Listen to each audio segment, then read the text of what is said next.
O Parasita, a Ymir, por incrível que pareça, a gente tá na reta final do anime, vai sair a última temporada agora em janeiro e tem muita gente que ainda não sabe quem é a Ymir, nem o que é o Parasita, nem nada do tipo. Realmente essas informações vão ser trabalhadas de uma forma bem tardia na história. Ymir é praticamente a personagem principal de toda a obra depois do Eren. Ela foi a primeira pessoa a receber os poderes de Titã e, logicamente, ela ainda está só no mangá na data de gravação desse vídeo. Se você ainda não conhece e não gosta de spoilers, eu vou deixar outro vídeo aqui no card totalmente sem spoilers para você assistir. Aqui a gente vai falar por que os Titãs realmente têm forma humana e não tem como falar disso sem falar de alguns spoilers ali de leve.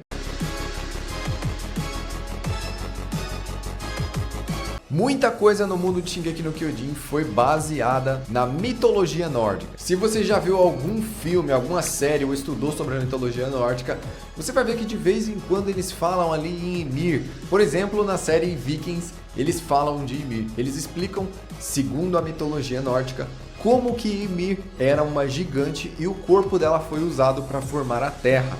Eles falam que os seus cabelos eram as árvores, o seu crânio era o céu, o seu cérebro eram as nuvens tempestuosas de chuva e sua carne foi usada para criar o próprio planeta. Então tem muito da mitologia nórdica em Shingeki no Kyojin. Exatamente como a Ymir nórdica foi usada para criar o planeta, a nossa Ymir de Attack on Titan foi usada para desenvolver todos os titãs que existem. O corpo dela serviu de alimento para que as outras pessoas se tornassem titãs. E acontece que Ymir tinha uma forma adulta gigante. Essa informação é muito importante. Os titãs não podem se transformar em crianças. Mesmo que seu portador seja criança, ele vai se tornar um titã adulto.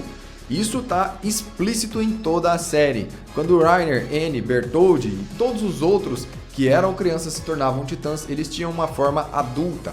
É uma forma semelhante a humanos, você nunca vai ver um titã original criança. Os puros podem ter algumas aberrações porque aquilo ali não é um titã propriamente dito. Mas os titãs originais, sim. Os titãs originais só têm forma adulta. Ai, Joel, mas eu vi um print num filler ou uma fanart de um titã criança.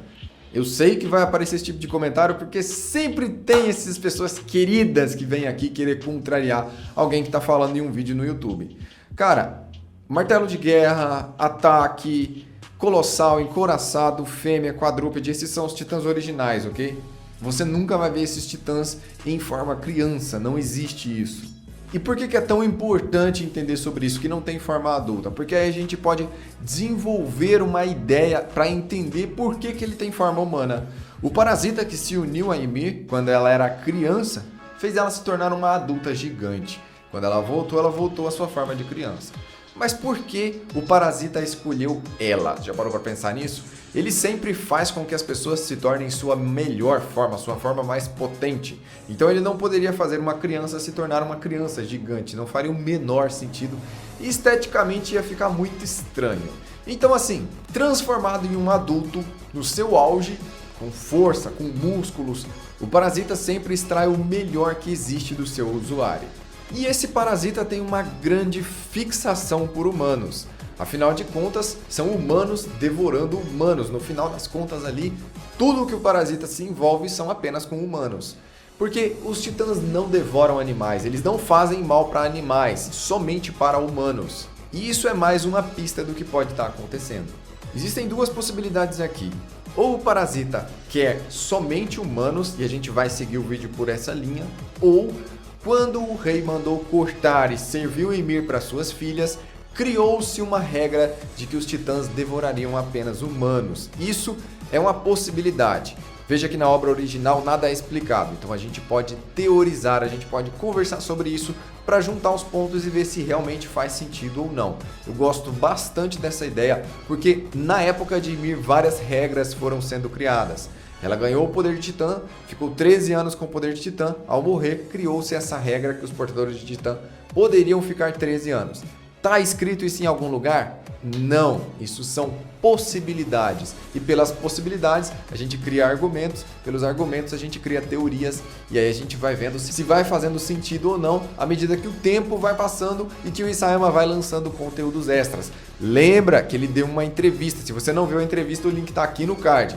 Ele deu uma entrevista falando que soltaria materiais extras, soltaria mais coisas sobre Attack on Titan com o tempo. Então o que a gente pode esperar é agora, em janeiro, que vai lançar a última parte da temporada final de Attack on Titan, que venha mais material da parte do Isayama. Para explicar aonde está a Helena, esses dias eu recebi um comentário lá na comunidade. Joel, aquela mulher que adorava o Zeke, o cara nem lembra o nome da Helena. É mesmo uma pena. Aquela mulher que adorava o Zeke, cadê ela? O que foi feito com ela? É uma coisa que ela foi esquecida, ninguém se lembra. Onde está a Helena? Virou um mistério. Coisas serão resolvidas. Provavelmente ali, todos esses mistérios que ficaram em aberto serão resolvidos com os conteúdos extras. Eu acredito nisso. Então vamos voltar aqui para a grande questão. Por que os titãs, afinal de contas, têm aparência humana? Por que eles não têm a aparência de um cachorro, de um tigre? E por que o bestial sempre tem a aparência de animais? Afinal, o bestial é diferente de todos os outros titãs. Eu imagino que aquele parasita tenha ficado muito tempo naquela árvore. Muito tempo. Porque a gente tem o parasita do Eren. Se você leu o 139 e não leu as páginas finais, vê o vídeo que eu deixei aqui no card ou vai procurar para ver as páginas finais, que elas são muito importantes para a história. A história não acaba com a Mikasa dando tchau pro Eren Pombo, tá? Não acaba naquela cena, tem várias outras cenas depois daquela. E nela mostra que o Eren, a árvore onde o Eren foi enterrado, cresceu e se tornou uma árvore igual a da Ymir. Só que se passaram muitos e muitos séculos. Ou seja, o parasita de Ymir também ficou muito tempo na árvore.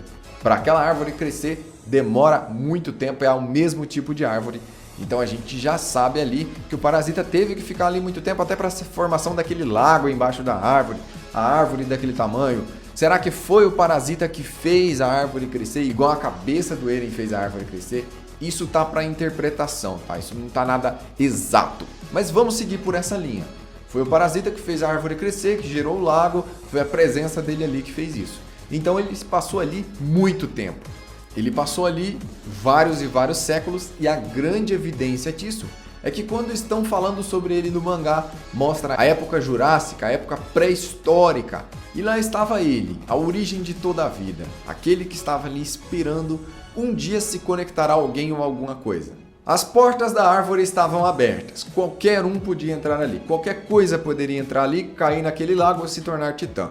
Então por que não foi um cão selvagem? Por que não foi algum animal, algum outro animal? Muito provavelmente pássaros e várias outras coisas caíram ali. É impossível no meio de uma floresta cheia de animais não cair nada dentro daquela armadilha, não cair nada dentro daquele lago. Alguma coisa realmente caiu ali, mas o parasita não quis se conectar. Na minha interpretação, ele não é um ser irracional. Ele pensa e ele faz escolhas. E a escolha que ele fez foi se conectar ao ser racional para que ele conseguisse evoluir. Ele teria a opção de tornar um cachorro gigante? Claro, mas isso não seria eficaz por muito tempo. Ele precisaria do raciocínio humano, porque assim ele conseguiria ir bem mais longe, assim como ele foi. Se reproduzir, fazer reinos, ser adorado como um deus, exatamente como ele foi. Na forma animalesca, provavelmente isso não duraria muito tempo e ele não conseguiria se reproduzir como foi feito com os humanos. Os filhos dos filhos não teriam a intuição de desenvolver todas aquelas coisas que foram feitas. Os humanos fizeram até mesmo a titanologia, a ciência dos titãs, para estudar o comportamento e como o líquido de titã poderia se comportar ao ser aplicado nas pessoas. Então realmente, se ele fez uma escolha de entrar na Ymir para torná-la titã, para conceder para ela os seus poderes, ele estava focado em entregar aquele poder para um ser vivo inteligente, porque aquilo seria muito mais proveitoso para ele e ele poderia crescer e se desenvolver. Agora, veja só como é estranho isso, como é bizarro, como é grotesco. A Ymir tinha um parasita. Isso é nojento, tá? A Ymir tinha um parasita nas costas dela. E o rei, quando ficou com a Ymir, teve filhas que também são filhas do parasita. E as filhas dela são a origem do povo eldiano. Então todo mundo ali tem um pouquinho de DNA de parasita. O Eren, o Armin, Todo mundo ali que é de Eldia tem um pouquinho de DNA parasita. É por isso que eles respondem ao Titã Fundador. O Titã Fundador consegue controlar, manipular, alterar as memórias, porque de certa forma tem um pouquinho da carga genética dele, do parasita lá da árvore, em todo o povo eldiano. E é por isso que só o povo eldiano pode se tornar Titã. Quando eles recebem o líquido espinhal, eles viram gigantes puros e, enfim, acontece tudo aquilo que Marley usava como punição. De certa forma, o povo de Eldia é meio híbrido entre parasita e humano. E isso é uma coisa muito estranha de se pensar. O Isayama tem uma fixação pelo número 139. Então, em tudo, a obra termina no 139, inclusive. Então imagina, 139, a gente sempre tem esse padrão. Uma Ymir, 3 filhas, 9 titãs. A gente sempre tem esse padrão em tudo que você procurar em Attack on Titan. O parasita tinha todas as características do ser humano, ele consegue potencializar aquele com quem ele se conecta. E foi a Ymir, a primeira que recebeu, se tornou a humana gigante. Ali ela tinha o poder dos 9 titãs, só que eles ainda não estavam divididos, então ela tinha tudo ao mesmo tempo. Ao mesmo tempo que ela era o colossal, ela era de ataque, ao mesmo tempo que ela era martelo de guerra, ela era o bestial. Ela era tudo ao mesmo tempo, no mesmo momento. Assim que passou para Cinemar e Rose, ela se dividiu em 3. O poder se dividiu em 3. Então cada uma tinha o poder de 3 titãs e assim se dividiu igualmente. Se cada uma delas teve 3 filhos e eles fizeram o mesmo processo, eles receberam 9 titãs e assim se dividiram em 9. E os titãs se mantiveram com a forma humana, devorando humanos. Quando foi falado que o parasita é a origem de toda a vida, tem a carga genética, todo o DNA, a gente já pega essa frase aí e fala, peraí, ele tem as características genéticas de todas as espécies que existem. Então, ele usou essas cargas genéticas de forma a aprimorar os seus portadores. E um deles foi o Bestial. O Bestial é um dos titãs mais interessantes que existe, porque ele se transforma em animais que têm a ver com a pessoa, ela tem que ter alguma relação com aquilo, a personalidade dela se remete àquilo de alguma forma. Eu fiz um vídeo explicando tudo sobre o Titã Bestial, os titãs bestiais antigos, por que eles se transformaram, como eles se transformaram, as formas deles. O link tá aí no card, dá uma conferida que esse vídeo um pouco antigo, de uns meses atrás, mas ainda tá muito da hora, tá muito atualizado e nem saiu no anime ainda. O mais importante é que os 9 poderes foram divididos de forma que eles conseguissem extrair da carga genética o maior poder possível e fornecer aquele poder concentrado. Ou seja, o Titã Bestial tem o poder de materializar a forma animalesca da personalidade da pessoa. O encouraçado na dureza, o colossal no seu tamanho e na sua carne que expele vapor. O quadrúpede na sua capacidade de segurar e carregar peso por longas distâncias. O martelo de guerra de criar, controlar e manipular objetos usando o endurecimento de Titã. Cada Titã tem os seus benefícios e suas especialidades. O poder foi dividido de forma que eles pudessem ter um equilíbrio e cada um ser forte no seu próprio nível. Mas Ymir não. Ymir tinha tudo. Ymir tinha todo o poder ao mesmo tempo. E como uma das partes mais importantes do ser humano é a mente, quem herdou o poder da mente, do controle, de enviar e de dominar todo o poder foi o Titã Fundador. Ele não é o fundador porque ele fundou nada, mas o Titã Fundador ficou responsável por controlar os poderes primordiais, o poder principal de todos os titãs. Então é exatamente por isso que os titãs têm forma humana. Foi na raça humana que o parasita encontrou o que ele buscava.